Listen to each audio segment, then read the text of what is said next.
वह आदमी ओवरटाइम काम करने के बाद क्लॉक आउट करना भूल गया। हैरानी की बात यह थी कि उसकी पुरानी क्लासमेट को यह पता चल गया और उसने सीधे उसके 6 महीने के ओवरटाइम का पैसा काट लिया। उसने यह भी कहा कि मकसद पैसा नहीं बल्कि उसे सबक सिखाना था। गुस्से में आकर उस आदमी ने पूछा कि वह जानबूझकर उसे क्यों निशाना बना रही है, लेकिन महिला ने शांति से जवाब दिया कि अब वह फैक्ट्री डायरेक्टर है, उसकी क्लासमेट नहीं। उस पल उस आदमी का दिल टूट गया। 6 साल पहले की बात है, जब उसकी फैक्ट्री बंद होने की कगार पर थी। तब वह उसके पास आई थी और अपनी दोस्ती के नाते फैक्ट्री को बचाने में मदद करने की गुहार लगाई थी। उसने पक्का वादा भी किया था कि जब तक फैक्ट्री चलेगी वह उसके साथ कभी नाइंसाफी नहीं करेगी। तब से उस आदमी ने अगले 6 साल तक अपनी प्रोफेशनल जानकारी और टेक्निकल स्किल्स के दम पर जी जान से काम किया। मशीनों के खराब होने की दर बहुत कम हो गई और कुल मिलाकर काम करने की क्षमता दोगुनी हो गई। इस बीच फैक्ट्री दिवालिया होने की हालत से निकलकर एक कामयाब बिजनेस बन गई। इसके बावजूद महिला ने न तो उसे प्रमोट किया और न ही उसकी सैलरी बढ़ाई। असल में उस दिन एक इंटर्न ने भी उसे सीढ़ी की तरह इस्तेमाल करने की कोशिश की। उस इंटर्न ने पुरानी क्लासमेट के सामने उस पर ओवरटाइम का पैसा गलत तरीके से लेने का खुला आरोप लगाया। यह देखकर उस आदमी ने तुरंत उसे पूरी बात समझाई। उसने कहा कि वह क्लॉक आउट करना भूल गया था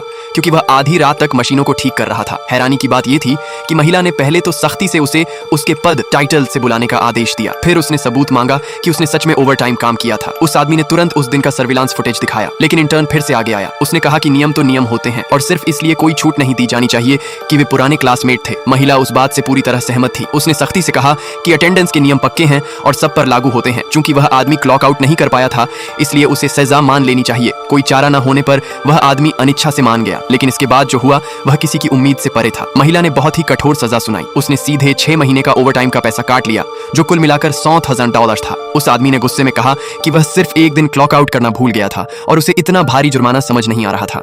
अगर आप जानना चाहते हैं कि आगे क्या होगा तो इस वीडियो को लाइक करें, कमेंट में पार्ट 2 लिखें और सब्सक्राइब करना ना भूलें।